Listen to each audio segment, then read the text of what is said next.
नमस्कार दोस्तों, मैं भाषा और आप देख रहे हैं बेबाक भाषा की खास पेशकश।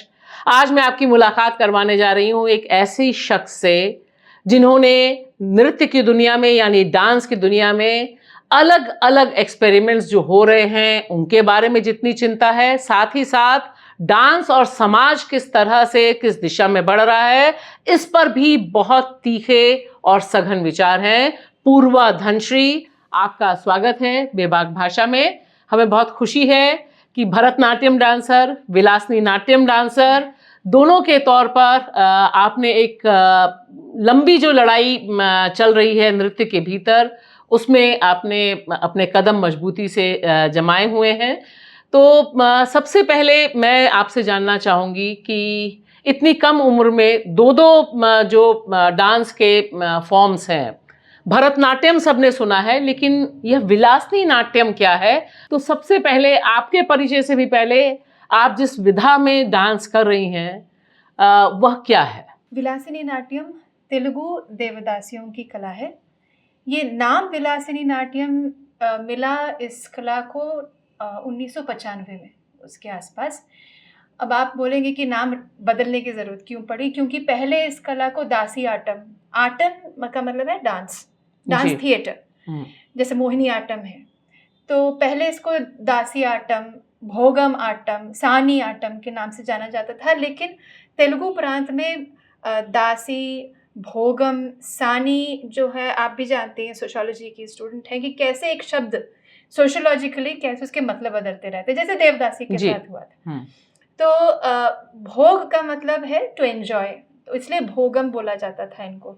One who is enjoying her self, one who is also enjoyed, जिसका कोई आनंद ले रहा है। हाँ, तो इसलिए उस वक्त चूंकि उसका आनंद ले रहा है ईश्वर, तो ठीक है, लेकिन जब वो उसका आनंद ले रहा है एक जमींदार या कोई और, तो वो पात्र जो है वो धीरे धीरे उस पर क्या बीतते हो आप जानते हैं। तो भोगम, सानी अपभ्रंश है स्वामिनी का, क्योंकि उसको अर्धांगिनी माना जाता था ईश्वर का, because she was dedicated to the lord of the temple. तो उसको सानी भी कहते हैं, सानी आटा उनकी।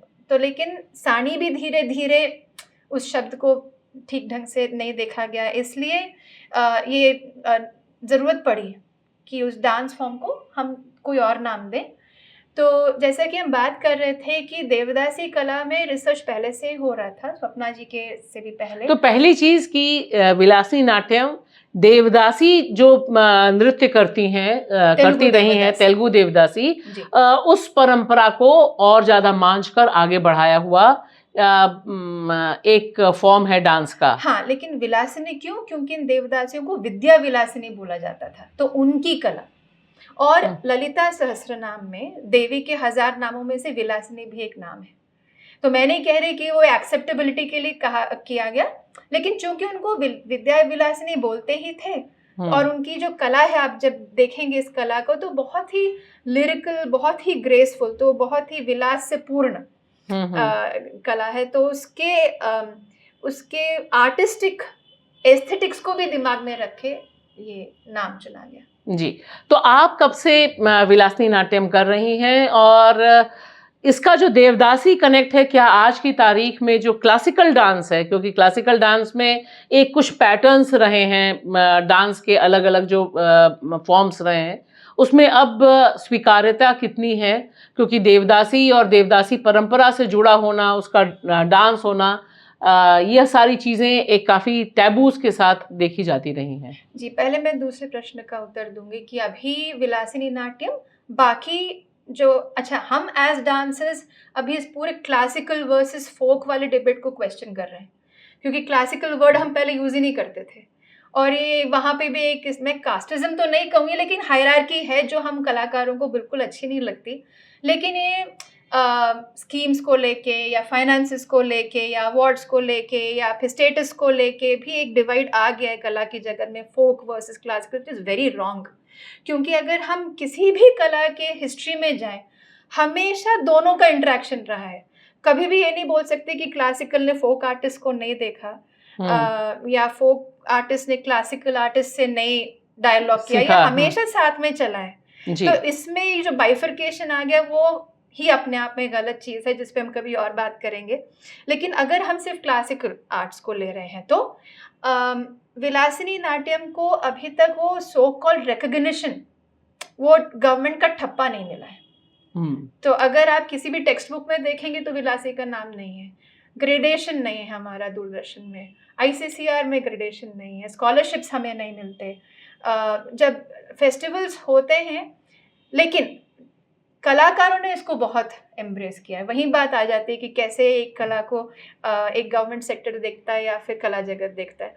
तो ऐसा भी नहीं है कि गवर्नमेंट सेक्टर ने सपोर्ट नहीं किया। संगीत नाटक अकेडमी ने अवार्ड तो वो हालांकि अदर कैटेगरीज में है, लेकिन उन्होंने एक पॉसिबिलिटी देखी कि इस कला को सपोर्ट करना चाहिए और अगर हम सपोर्ट देंगे तो आगे बढ़ेगी। आई थिंक उस मंशा से उन्होंने वो अवार्ड दिया 2008 में, या साहित्य कला परिषद ने जो स्कॉलरशिप दिया, या दूरदर्शन में। तो आपको जो 2008 में मिला वो इसी विलासी नाट्यम के लिए युवा पुरस्कार जो मिला। और दूरदर्शन में 2006 में 12 एपिसोड्स का एक पूरा प्रोग्राम चला है विलासिनी पर। हालांकि जितने आर्टिस्ट ने पार्टिसिपेट किया किसी का ग्रेड नहीं है दूरदर्शन में, लेकिन कमलिनी जी ने सोचा ही नहीं। उनको लगा कि इस आर्ट को सपोर्ट मिलना चाहिए और इसके बारे में लोगों को जानना चाहिए। तो उस तरह से जिस आर्टिस्ट ने इसको देखा है, उन्होंने चाहे म्यूजिक एकेडमी है, कृष्ण गाना सभा है, तो वो सब इसको एम्ब्रेस कर रहे हैं। लेकिन अगर आप पूछें कि क्लासिकल आर्ट्स के साथ इसका उस तरह से गवर्नमेंट रिकॉग्निशन है क्या, वो नहीं है जी। अब हम चलते हैं आपकी जर्नी की तरफ। कब से पूर्वा धनश्री ने डांस की दुनिया में कदम रखा और आप भरतनाट्यम की पारंगत डांसर रहीं? कब आप भरतनाट्यम से विलासी नाट्यम की तरफ गईं? जी, परिवार हमारा कलाकारों का है। कुबेर दत्त और कमलिनी दत्त दोनों शायद 24 घंटे सिवाय कला के बारे में बात करते हैं, तो ये स्वाभाविक था कि उनकी बेटी कुछ ना कुछ तो करेगी कला में। तो साहित्य और नृत्य, ये दोनों कलाएं साथ साथ मिली मुझे। तो भरतनाट्यम से शुरू हुआ मेरी यात्रा शुरू हुई। लेकिन 2000 में जब मैं चेन्नई से वापस आई तो माँ को समझ नहीं आया कि अब इस कला को आगे कैसे बढ़ाया जाए, भरतनाट्यम को। तो फिर वो मुझे ले गए स्वप्न सुंदरी जी के पास, जो बहुत नामी भरतनाट्यम और कुचिपुड़ी और विलासिनी नाट्यम की कलाकार है। तो वहाँ उद्देश्य था भरतनाट्यम सीखने का। मैं ये सोच के नहीं गई थी मुझे विलासिनी नाट्यम सीखना। पहली बार मैंने वो शब्द सुना अपने जीवन में। तो ऐसा नहीं कि मैंने कला के लिए गुरु को चुना, मैंने गुरु को चुना और वो कला फिर मेरे पास ऐसे आई। तो बहुत ही अजीब सा डायनामिज्म है, लेकिन वो जो मोहब्बत शुरू हुई वो अब तक कायम है और जिंदगी भर रहेगी। अगर मैं आपसे एज अ लेमैन और अपने दर्शकों के लिए पूछूं कि कुछ अगर आप डिफरेंस बता सकें मुद्राओं के लिहाज से कि विलासिनी नाट्यम कैसे, हम आपके नाटक हम आपकी जो शोज हैं वह भी देखेंगे जिसमें आपने बताया, लेकिन अगर सीधे साधे कपड़ों में जैसे आप हैं यहाँ पर मौजूद, तो उसमें आप क्या कुछ मुद्राओं का अंतर आप हमें बता सकती हैं क्या? जी बिल्कुल। तो बहुत बेसिक ढंग से अगर मैं आपको डिफरेंसेस बताऊं, किसी भी भाषा को हम, अच्छा मैं पूछती हूँ आपसे कि तमिल और तेलुगु में क्या फ़र्क है? फ़र्क आता है उसकी लिपि में, उसके बोलचाल के ढंग में, उसके साहित्य में, राइट? एज अ ले पर्सन अगर हम भाषाओं को कंपेयर करें, नृत्य भाषा में जो है फ़र्क वो शरीर को हम कैसे पकड़ते हैं। सबसे बेसिक पॉस्चर जो हमारा भरतनाट्यम का ये है, विलासिनी का ये है। भरतनाट्यम, विलासिनी नाट्यम, बहुतों को लगता है जैसे ये दो बहनें हैं, या फिर विलासिनी नाट्यम भरतनाट्यम की ही एक बाणी है, जो कि गलत है। भरतनाट्यम और विलासिनी नाट्यम दो अलग नृत्य शैलियाँ हैं। भरतनाट्यम तमिलनाडु से है, विलासिनी नाट्यम आंध्र प्रदेश और तेलंगाना की कला है। भरतनाट्यम को ऐसे बोलना तो नहीं चाहिए तमिल देवदासियाँ, क्योंकि उस वक्त तेलुगु भी बोली जाती थी, लेकिन जस्ट फॉर अंडरस्टैंडिंग सेक, भरतनाट्यम तमिलनाडु और वहाँ के जो एरियाज है वहाँ पे परफॉर्म होता था। विलासिनी नाट्यम प्राइमरली तेलुगु देवदासीज, और क्योंकि उस वक्त तेलुगु प्रांत बहुत ही बड़ा था, तो विलासिनी नाट्यम में भी दो बाणियाँ मैं कह सकती हूँ कि northern style and southern style. Northern style जो मैं करती हूँ उसमें आप ओडिसी की बहुत सी छवियाँ देखेंगे। तो इसका मतलब ये नहीं कि विलासिनी नाट्यम को बिल्कुल एक खिचड़ी की तरह यहाँ से थोड़ा सा भरतनाट्यम ले लिया, वहाँ से थोड़ी ओडिसी निकाल ली, मोहिनी अट्टम ले लिया, वैसे नहीं बनाया है। ये अपने आप में है परिपूर्ण कला है। वो अलग बात है कि जिस तरह से हमने भरतनाट्यम, ओडिसी, मोहिनीअट्टम, बाकी देवदासी डांस फॉर्म्स को इतने दशकों से जाना है, विलासिनी नाट्यम की एंट्री लेट हुई है बस। तो ये हमारे लिए फिलहाल जानना बस काफ़ी है कि 2 अलग नृत्य शैलियाँ हैं। अब अगर हम स्टाइलिस्टिक डिफरेंसेस में जाएँ कि क्या है, तो भरतनाट्यम में ये हमारा बेसिक पोस्चर है। तो इसको कहते हैं हस्तक्षेत्र, कि कहाँ तक हमारा हाथ जा सकता है। विलासिनी नाट्यम में ये है। तो अगर भरतनाट्यम में मेरा तई ताहा ऐसे जाएगा, विलासिनी नाट्यम में तेज हाथे यहाँ तक जाएगा। तो जब मेरा एरिया इस तरह से शरीर का कम हो जाएगा, तो वो धीरे-धीरे इनर बॉडी पे इफ़ेक्ट करता है। अब जब इनर बॉडी पे इफ़ेक्ट करेगा, तो अभिनय पे भी इफ़ेक्ट आएगा। अभिनय मतलब expressional aspect of a dance form. तो वो बहुत सटल डिफरेंसेस हैं उसके, जिसमें मैं अभी नहीं घुसूँगी। लेकिन इतना आपको बताना चाहूँगी कि विलासिनी नाट्यम और भरतनाट्यम को 2 भिन्न भाषाओं की तरह देखा जाए, जैसे तमिल और तेलुगु। दोनों की वोकैब्युलरी अलग है, लिपि अलग है, साहित्य अलग है, पूरा लैंग्वेज कल्चर ही अलग है। वैसे ही विलासिनी नाट्यम और भरतनाट्यम भिन्न है। अब स्वप्न सुंदरी जी, जो खुद एक इतनी नामी-गिरामी आर्टिस्ट हैं भरतनाट्यम की, वो सीधा कॉम्पोज़िशंस उठा लेती हैं विलासिनी के, लेकिन उन्होंने ऐसे किया नहीं। उन्होंने देवदासियों से बाकायदा स्टेप्स सीखे, अड़गु सीखे, अड़गु जो भरतनाट्यम में कहा जाता है, बिल्डिंग ब्लॉक्स, पूरे अपने बॉडी को अनलर्न करा के, और वही ग्रिल उन्होंने हमें भी उसी से हमें भी गुजरना पड़ा, क्योंकि वो नहीं चाहती थी कि कन्वीनियंस ढंग से हम लोग सिर्फ कॉम्पोजिशंस पे फोकस करें, नहीं। उनका उद्देश्य था कि एक भाषा को जानो और भाषा को स्क्रैच से जानो। बिल्कुल मेरी भरतनाट्यम ट्रेनिंग थी करीब 12 साल की जब मैं गई 2020 में, लेकिन गुरुजी ने कहा नहीं, उससे मुझे कोई फ़र्क नहीं पड़ता है, आपको शुरू से ही शुरू करना पड़ेगा। तो ये विलासिनी नाट्यम का पोस्चर है। तो ते झा ते, ते झा ते, ते झा ते, ते झा ते, दित दित ते, दित दित ते, दित दित ते। तो ये तो बहुत ही छोटी-सी मैंने आपको क्या कहते हैं कैप्सूल करके दिया है। लेकिन ये है stylistic difference at a very basic level. दूसरा है रेपर्टुआर, कि भरतनाट्यम में जिस तरह से तंजावुर के 4 भाइयों ने पुष्पांजलि से लेके पूरा तिल्लाना तक एक मार्गम सेट किया भरतनाट्यम कॉन्सर्ट के लिए, विलासिनी नाट्यम वो फॉर्मेट नहीं फॉलो करता है। विलासिनी नाट्यम में स्वप्न सुंदरी जी ने जिन कॉन्टेक्स्ट में देवदासियाँ अपनी कला को प्रदर्शित करती थीं, उन कॉन्टेक्स्ट से कॉम्पोजिशंस उठाए। मतलब जैसे गुड़ी सेवा है, मंदिर में जो सेवा है, नित्य सेवा या नैमित्य सेवा, वहाँ से हमने कॉम्पोजिशंस लिए। फिर कचेरी आटा, performance in a royal setup, वहाँ से कॉम्पोजिशंस उठाए। फिर है मेज़ुवाणी, जहाँ पे देवदासियाँ सिर्फ बैठ के पूरी तरह, she never used her entire body, सिर्फ मुखजा अभिनय और सिर्फ हस्तों से घंटों एक कविता को वो नृत्य के ज़रिए बताती थी। वहाँ से उठाए कॉम्पोजिशंस। और आखिरी आट भागवतम, डांस थिएटर, ऐसे ऑडियंस के लिए जिनको पोएट्री में शायद इतना ज्ञान नहीं है, जो मंदिर शायद जा भी नहीं सकते, या ट्रैवलर्स जो मंदिर के बाहर आते जाते लोग थे, उनके लिए एक बहुत ही, if I can use the word, infotainment format में डांस थिएटर उन्होंने किया। तो इन सारे कॉन्टेक्स्ट से उठा के एक रेपर्टुआर बनाया स्वप्न सुंदरी जी ने, जिसको हम विलासिनी में प्रस्तुत करते हैं। मैंने आपको हस्तक्षेत्र के बारे में बताया और स्थानकम के बारे में बताया, चारी के बारे में बताया, जिस तरह से हम चलते हैं या विलासिनी में जिस तरह से चलते हैं। ये सारे जो एस्पेक्ट्स हैं वो सबसे पहले कहाँ दिखते होंगे दोनों स्टाइल्स में? इसके नमस्कार में।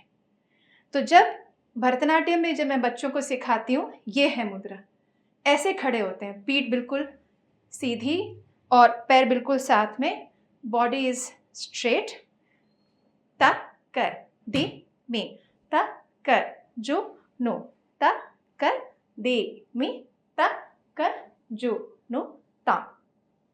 भरतनाट्यम, विलासिनी, ता कर दे मी, ता कर जो नो, ता कर दे मी ता कर जो नो ता। कॉमन क्या है दोनों में कि भूदेवी को हमें नमस्कार करना है। क्यों करना है? क्योंकि हम उसके ऊपर अपना पद संचालन कर रहे हैं। फीलिंग दोनों की एक ही है। डिफरेंस कहाँ आया? जिस तरह से हमने अपने पैर को यूज़ किया, जैसे मुद्राओं को यूज़ किया, हस्तक क्षेत्र जो था हमारा, जिस तरह से हम बैठे नीचे, और फिर फाइनल पोजीशन क्या थी। तो ये तो बहुत ही मैं कहूँगी क्रूड तरीका है डिफरेंस बताने का, लेकिन स्टिल एक कॉमनर के लिए इतना काफ़ी है कि अगर ये स्टाइलिस्टिक डिफरेंसेस भी आप नोट करेंगे तो आपको दो अलग भाषाएं दिखेंगी। बहुत ही सुंदर और सहज पूर्वा। और मैं देखते हुए यही सोच रही थी कि इस तरह से एक गुरु ही सिखा सकता है, क्योंकि आप सिखा रही हैं, इस समय सिखाने की पूरी की पूरी एक आपकी शेड्यूल बना हुआ है। इस बीच में जो माहौल है आज का, क्योंकि मैं ये भी ज़रूर जानना चाहती हूँ कि हर कला अपने दौर से रूबरू होती है। जैसे विलासिनी नाट्यम आप कर रही हैं तो उसमें देवदासी एक अपनी तरह का कल्चरल, पॉलिटिकल, इकोनॉमिक सारे मैसेज लेकर उस नाम में इनबिल्ट है। उस पे ना जाते हुए आज की तारीख में जब 2025 में आप कला साधना कर रही हैं, नृत्य साधना कर रही हैं, 2025 में एज अ डांसर आप क्या फील करती हैं? मुझे लगता है कि आज का डांसर बहुत ही अवेयर है, चाहे वो मेल डांसर है फीमेल। यही अपने आप में एक बहुत बड़ी बात है कि बहुत से मेल डांसर्स हैं अब हर देवदासी कला में, चाहे मोहिनीअट्टम ले लीजिए, भरतनाट्यम ले लीजिए, विलासिनी में भी मेल डांसर्स कर रहे हैं। तो वो जेंडर डिफरेंस धीरे धीरे जा रहा है। दूसरी बात है, मैं भरतनाट्यम के बारे में बोलूँगी और जो सारे एस्टैब्लिश डांस फॉर्म्स हैं कि थीम्स आर्टिस्ट एक्सपेरिमेंट कर रहे हैं। जो कोर है किसी भी आर्ट फॉर्म का, दैट इज स्पिरिचुअलिटी। उसको तो कभी हम छोड़ ही नहीं सकते, छोड़ना भी नहीं चाहिए। लेकिन क्योंकि डांसर, आज का डांसर बहुत अवेयर है कि क्या सोशल इश्यूज हैं, तो मैंने कुछ प्रोडक्शंस देखे हैं जिसमें चाहे वो एसिड अटैक है, चाहे वो कैंसर पेशेंट है, चाइल्ड ट्रैफिकिंग, और एक प्रोडक्शन देखा था जहाँ पे बिहार के एक बहुत ही एक टाउनशिप से एक इंसान दिल्ली में जब आता है तो उसको क्या एक्सपोजर मिलता है, कैसे वो अपने आप को आइसोलेटेड फील करता है, वो बात एक क्लासिकल मीडियम में रखना। तो हर डांस फॉर्म्स में ये एक्सपेरिमेंट हो रहे हैं, क्योंकि डांसर्स भी जानते हैं कि वो खुद में ढूंढते रहते हैं ना अपने आप को। They keep searching, not only for novelty sake. मुझे नहीं लगता हर नया नया नया करो, और अंदर की पुकार है कि मुझे ये करना है, इसलिए मैं करना चाहता हूँ। मतलब आज का समाज रिफ्लेक्ट हो रहा है, आज की जो चुनौतियां हैं वो कला माध्यम में रिफ्लेक्ट हो रही हैं। एक तो वो हो रही है, दूसरा मुझे लगता है कि और भी ज़रूरत है कलाकारों को स्पिरिचुअल मैसेज देने की। हालांकि हमको बहुत क्रिटिसाइज करते हैं, तो नफरत के दौर में स्पिरिचुअल मैसेज बड़ा अजीब सा लगता है। नहीं, ऑल द मोर रीजन, क्योंकि हमें तो खैर ये भी गालियां मिलती हैं कि फिर से तुम वही शिव जी, वही कृष्ण जी करते रहते हो। लेकिन बहुत ज़रूरी है, क्योंकि चाहे आप कोई भी ईश्वर तत्व ले लें, मैसेज एक ही है कि हम में और दूसरे में कोई फ़र्क नहीं है। चाहे कोई भी धर्म हो, मुझे नहीं लगता कहीं भी लिखा गया है कि मारो काटो, अपनी बात आगे रखो। मुझे it's only using religion for one's own selfish interest. तो डांस में, which is a very powerful way of expression, क्योंकि हम इट्स नॉट, म्यूजिक भी है करेक्ट, लेकिन शरीर से जब आप उसी चीज़ को बार बार बोलते हैं एक्सप्रेशंस के जरिए, और कभी कभी आज सुबह बात ये हो रही थी कि शब्द से ऊपर उठ जाता है डांस, और वहां जाके हम सब अपने आप को एक ही प्लेटफॉर्म पे पाते हैं। जब चाहे वो अहिंसा की बात हो, चाहे वो इक्वालिटी की बात हो, चाहे सरेंडर की बात हो, चाहे वो इवन एक तो ये तो भक्ति एस्पेक्ट हो गया, इवन प्रेम में भी आप सारे इमोशंस को आजकल, जो thanks to Instagram and Facebook and all that and instant gratification, समझ में ही नहीं आता कि हो क्या रहा है इमोशंस के साथ, ऐसे उछाले जा रहे हैं फुटबॉल की तरह। तो डांस में जब एक कॉम्पोजिशन को लेके वो एक सिम्बली, मेटाफर, सिंबलिज्म के साथ जाके एक इमोशन को इतने लंबे एक रेनबो की तरह एक्सपैंड किया जाता है एक पोएट्री में, वो भी बहुत ज़रूरी है आजकल के ऑडियंस के लिए, क्योंकि हर चीज़ बहुत फास्ट हो रही है। तो इनफैक्ट हम बोलते भी हैं अपने प्रोग्राम्स में कि अभिनय करना बहुत मुश्किल है। एक ऑडियंस को पकड़ के रखना एक कविता के ज़रिए जी। बहुत चैलेंजिंग है। और आज के टाइम पे जब स्पीड, मुझे कभी-कभी बहुत डर लगता है कि हर चीज़ जल्दी चाहिए। उसमें जब कला के ज़रिए हम किसी चीज़ को एस्थेटिकली एन्जॉय करते हुए उसमें खोना, वो मुझे लगता है that itself is a spiritual experience, devotional experience. मैं ये भी जानना चाहती हूँ और दर्शक भी ज़रूर इस बात में रुचि रखते होंगे कि आपको किन से इंस्पिरेशन मिलती है या आपको बतौर डांसर या कलाकार कौन पसंद है? अपने फील्ड में सबसे पहले तो मेरे दोनों माँ-बाप, ये मेरा बहुत बड़ा सौभाग्य है कि ऐसे परिवार में जहाँ कला को सबसे ऊपर रखा गया है। तो कुबेर दत्त, कमलिनी दत्त दोनों मेरे लिए आइकन्स से कम नहीं हैं। और डांस में पद्मा सुब्रमण्यम, स्वप्न सुंदरी, सीनियर्स में जिनको मैं बहुत ही रिवियर करती हूँ। आजकल के युग में मैं जी नरेंद्रा, एक मेल डांसर चेन्नई में हैं, वासुदेवन, श्रीलक्ष्मी गोवर्धनन, उमा सत्यनारायण जो मेरे एज ग्रुप में जी। हैं। तो what do I mean by inspiration is कि जो मुझे सरफेस लेवल ना देख के मुझे अंदर ले जाए एक एक्सपीरियंस में, मुझे वैसे कलाकार बहुत पसंद हैं। ये तो बात हुई मेरे फील्ड की। जो but I am a great fan of Michael Jackson. आज भी उनके वीडियोज़ देखती माइकल हूँ। जैक्सन को देखती हैं आप? आज भी मतलब जब सोशल मीडिया नहीं था, वो जो आदमी करके गया है कला के जगत में, he is untouchable, he is just invincible. मतलब इन टेक्नोलॉजी, डांस, म्यूज़िक, पोएट्री, उसने सोशल इश्यूज़ उठाए, चाहे वो ब्लैक और व्हाइट सॉन्ग है या they don't really care about us है। तो उस टाइम से ही वो बोले जा रहा है कि भाई सब साथ रहते हैं, अपार्थीड है, किस इश्यू को उसने नहीं छुआ अपने पॉपुलर मीडिया तो में। माइकल जैक्सन आपको पसंद है? और डांस तो खैर डांस। क्या ही बोले उनके डांस पे। जी। और आगे का रास्ता क्योंकि आप सिखा रही हैं, तो क्या आपको लगता है कि डांस से बच्चे क्या सीखते हैं या क्या सोच के आपके पास आते हैं और क्या लेकर जाते हैं? तो हर बच्चे को कोई ना कोई कला पकड़नी पड़ेगी, क्योंकि वो हमें एक ऑल्टरनेटिव वर्ल्ड देता है। और आज के ज़माने में तो बहुत ज़रूरी है, क्योंकि वो वैसे भी अपने आप को ही खोज रहा है हर इंसान, लेकिन हर वक़्त किसी स्क्रीन में खोज रहा है। और मुझे वो बड़ा डरावना लगता है कि दूसरा क्या कर रहा है उसको देख-देख के अपने आप को डिफाइन करना। लेकिन आप कला के साथ जब आप अपने आप को रीडिस्कवर कर रहे हैं, वहाँ कोई रेफ़रेंस नहीं है। एकमात्र रेफ़रेंस है आपका गुरु, बस। और वो आपको बताता है, अगर सच्चा गुरु है, कि क्या सही है, क्या गलत है, पूरे सरेंडर के साथ आपको आगे बढ़ाता है। तो वो जो एक रिलेशनशिप है of a teacher and a student, वो कला में बहुत लेवल्स पे जीने को मिलता है। इसलिए भी एक ज़रूरी है एक बच्चे के लिए। दूसरा जो माहौल है आजकल, टू डिवाइड एंड रूल, विच खैर हमेशा ही रहा है, लेकिन आजकल कुछ ज़्यादा ही दिखता है in terms of religion and politics and social divide of rich and poor. Dance या कोई भी कला आपको जोड़ती है, ऐसी कोई कला नहीं है जो तोड़ती है। हर कला का मैसेज वही है कि हम सब एक हैं, हमारा डेस्टिनेशन ही एक है। आप लिटरेचर ले लीजिए, पेंटिंग ले लीजिए, आप बस खोना चाहते हैं उस कला में। तो this whole act of surrender वो बहुत ज़रूरी है हर इंसान के लिए। और मुझे लगता है ये डांस में सबसे ज़्यादा निखर के आता है, क्योंकि आप पूरे अपने शरीर को तोड़ते हैं उस सरेंडर को निकालने के लिए। And that whole endeavour is so gratifying. वो अभी नहीं पता चलेगा, वो बच्चे को, जैसे हम लोग भी हैं, उस वक़्त जब माँ भी बोलती थी प्रैक्टिस करो, घुटने दर्द कर रहे हैं, न, वो 10 साल बाद, वो तो खैर शायद मुझे लगता है आप एग्री करेंगी, कोई भी फील्ड है, जब हम पहले हिंदी पढ़ते हमें क्या पता था लिटरेचर इतना अफेक्ट करेगा। लेकिन वो सरेंडर होना चाहिए। और ये पेरेंट्स को जानना है ज़रूरी कि आज के युग में जब स्पीड बहुत हमें रूल कर रही है, जब सोशल मीडिया बहुत हमें दबा रहा है, खुद को समझने के लिए कला अगर हमें दी जाए तो बहुत ही लाभदायक है। बहुत बहुत शुक्रिया पूर्वा। और मैं खाली उम्मीद करूंगी कि ये हमारा ये सिलसिला आगे भी रहे, आपकी मदद से हम कुछ ट्यूटोरियल्स अपने दर्शकों तक भी पहुंचाएं, ताकि बहुत बड़ी बात है कि कोई भी कला तोड़ती नहीं है, डिवाइड एंड रूल नहीं करती है, जोड़ने का काम करती है। और आज की तारीख में जुड़ना बहुत ज़रूरी है। आप बेबाक भाषा से जुड़ी, बहुत बहुत शुक्रिया।